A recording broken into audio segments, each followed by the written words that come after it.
Communist party राज्यव्यापी आह्वान पर 10 मार्च से लेकर के 20 मार्च तक गांव-गांव में पदयात्रा कर रही है और इस पदयात्रा के माध्यम से हम लोग किसान, मजदूर, छात्र, नौजवान, महिलाओं को न्योता दे रहे हैं कि पार्टी का कॉल है 27, 28, 29 मार्च को जिला मुख्यालय में सत्याग्रह अभियान चलाने का। हम लोगों ने रबी फसल की कटनी वगैरह को देखते हुए इस 3 दिन के कार्यक्रम को 1 दिन में हम लोगों ने तब्दील कर दिया है। नवरात्र भी शुरू हो जा रहा है, इसलिए 29 मार्च को हम लोग जिला मुख्यालय में सत्याग्रह अभियान चला करके हम लोग गिरफ्तारी देंगे। इस पदयात्रा का मुख्य उद्देश्य है भाजपा हटाओ, देश बचाओ, नया भारत बनाओ। इस नारे के साथ यह पदयात्रा कार्यक्रम चल रहा है। बैरिया में, नौतन में, मझवलिया में, बेतिया में, चनपटिया में, सिकटा में, मैनाटांड में, जोगापट्टी, लौरिया, इन गौनाहा, इन तमाम अंचलों में हमारे जो अंचल नेतृत्व के साथी हैं, जिला नेतृत्व के जो साथी हैं, वो तमाम साथी पदयात्रा के माध्यम से इस संदेश को पहुंचा रहे हैं। और हम लोगों ने अपने जिला में तय किया है कि 50,000 परिवार तक हम लोग ये न्योता पहुंचाएंगे और उन लोगों को आमंत्रित करेंगे हम 29 तारीख को बेतिया कलेक्ट्रेट गेट पर आकर के सत्याग्रह अभियान को सफल बनाने के लिए। भारतीय कम्युनिस्ट पार्टी यह अभियान इसलिए शुरू की है कि भारतीय कम्युनिस्ट पार्टी की साफ समझ है कि अभी देश में बीजेपी के नेतृत्व में जो सरकार चल रही है, यह सरकार पूरी तौर से इस देश की राजनीतिक व्यवस्था को, इस देश की आर्थिक व्यवस्था को और इस देश की सामाजिक व्यवस्था को, इसको फासिज्म के रास्ते पर लेकर के बड़ी तेजी से आगे बढ़ रही है। संवैधानिक मूल्यों को कुचला जा रहा है, लोकतंत्र की हत्या की जा रही है और मजदूर और किसानों पर तरह तरह के नए नए संकट महंगाई के रूप में, बेरोजगारी के रूप में, भ्रष्टाचार के रूप में लादे जा रहे हैं। सरकार से कोई सवाल करता है, सरकार से कोई मुद्दे की बात करना चाहता है तो सरकार उसको देशद्रोही, राष्ट्रद्रोही बता करके उसको जेल के अंदर बंद कर देती है। ये लोकतंत्र पर एक बहुत बड़ा हमला है और हम बतलाना चाहेंगे कि फासिज्म की जो परिभाषा दी गई है, फासिज्म के बारे में जो कहा गया है, वो ये कहा गया है कि फासिज्म का सबसे बड़ा मोटो होता है कि देश की पूंजी को वो बड़ी तेजी से मुट्ठी भर लोगों के अंदर में वो संकेंद्रित करता है फासिज्म। और उसके पीछे जो फासिज्म के पक्षी अर्थशास्त्री हैं, उनका सुझाव है कि जब धन मुट्ठी भर लोगों के हाथ में रहेगा तो वो सरकार के दिशा निर्देश के हिसाब से काम करेंगे। इसलिए सरकार को चाहिए कि धन का केंद्रीयकरण मुट्ठी भर लोगों के हाथों में कर दिया जाए। और अभी जो रिपोर्ट आया, पैक्सवास का रिपोर्ट जो आया, उस रिपोर्ट ने साफ साफ कह दिया कि इस देश की 74% संपत्ति जो है, धन जो है, वह इस देश के मात्र 10% परिवारों के पास केंद्रित हो गया है और 90% लोग मात्र 26% संपत्ति में जीवन जीने के लिए मजबूर है। तो इसके खिलाफ ये देश के लिए एक गंभीर संकट का दौर है। इस संकट से इस देश को उबारा जाए, इसके लिए भारतीय कम्युनिस्ट पार्टी अपने पदयात्रा के माध्यम से जन जागरूकता अभियान को चला रही है और लोगों को जागरूक करने का काम कर रही है। अभी देश के अंदर बड़ी घटना घटी और वो घटना थी अडानी के संपत्ति में एकाएक इजाफा हो जाता। और इसकी जब जांच विश्व स्तर पर किया जाता है तो ये पता चलता है कि यह नकली तरीके से शेयर के कीमत को उछाल करके और अपनी संपत्ति को एक बड़ी संपत्ति के रूप में शो किया गया, जिसमें फर्जी कंपनियों के नाम पर बैंक से लोन भी दिए गए, जिसमें सरकार का भरपूर सहयोग रहा, नरेंद्र मोदी जी के सरकार का।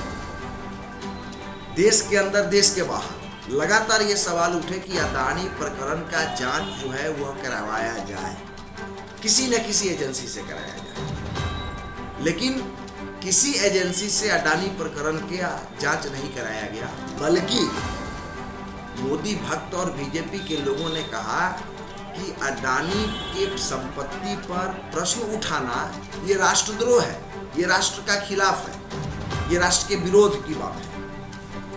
और आज तक इस सवाल को नहीं उठाया गया। भारतीय कम्युनिस्ट पार्टी शुरू से ये मांग करती आ रही है कि ज्वाइंट पार्लियामेंट्री कमेटी बना करके और अडानी प्रकरण की जांच करानी चाहिए, और इस वित्तीय अनियमितता में जो लोग भी संलिप्त हैं उनके ऊपर निश्चित रूप से कानूनी कार्रवाई की जानी चाहिए। ये तमाम सवाल है। अभी किसानों के फसल के लाभकारी मूल्य नहीं मिल रहे हैं।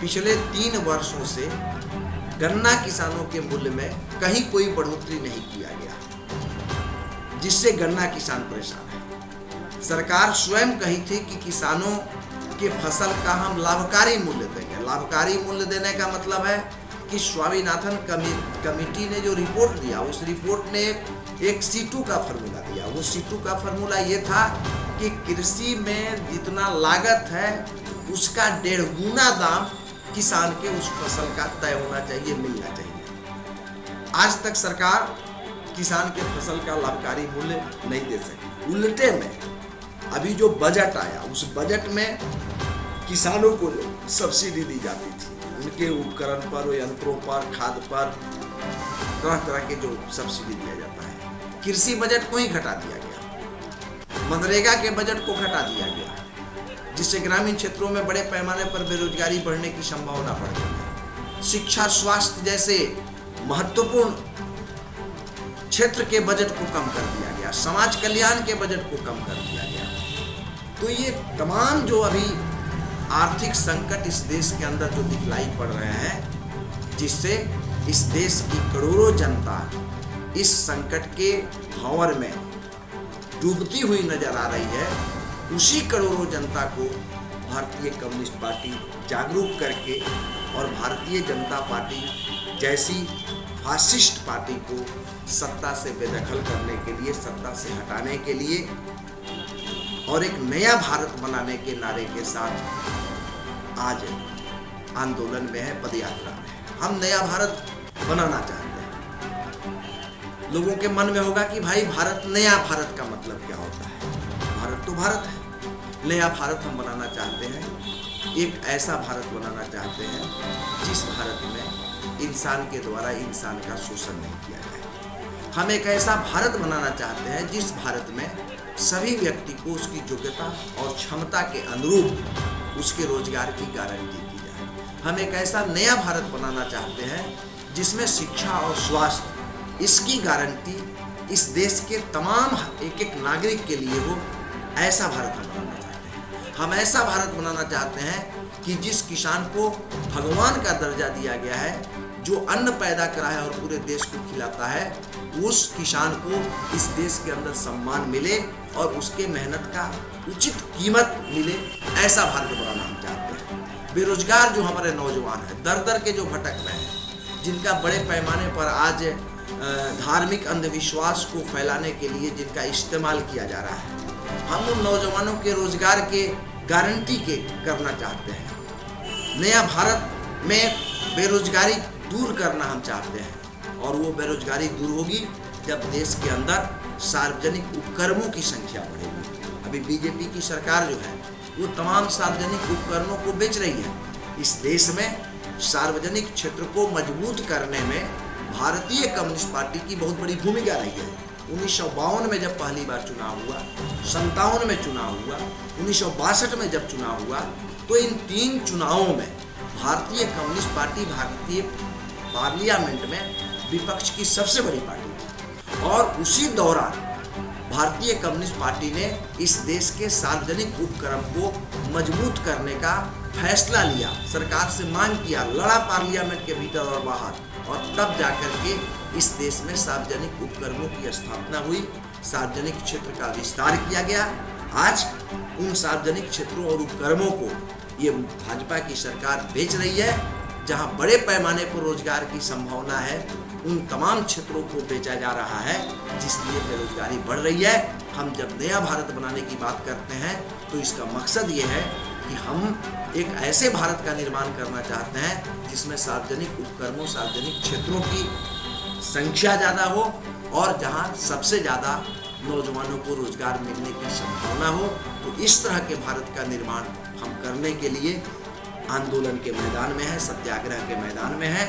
और हम भारतीय कम्युनिस्ट पार्टी की ओर से पश्चिम चंपारण के तमाम किसान, मजदूर, छात्र, नौजवान, महिला, छोटे और मझोले व्यवसायी जो हैं, जो जीएसटी से, तरह तरह के टैक्स से आज ग्रसित होकर के बेरोजगारी के कगार पर है, उनका व्यवसाय समाप्त होने के कगार पर है, हम उनसे भी निवेदन करना चाहते हैं कि आप इस सरकार को उखाड़ फेंकने के लिए 2024 में भाजपा को हटा करके एक प्रगतिशील, धर्मनिरपेक्ष, जनवादी, वामपंथी विचारधारा के सरकार को स्थापित करने के लिए आप आगे बढ़ें और उसी कड़ी में आप सत्याग्रह आंदोलन में सशरीर उपस्थित होकर के इस आंदोलन को मजबूत करने का प्रयास करें।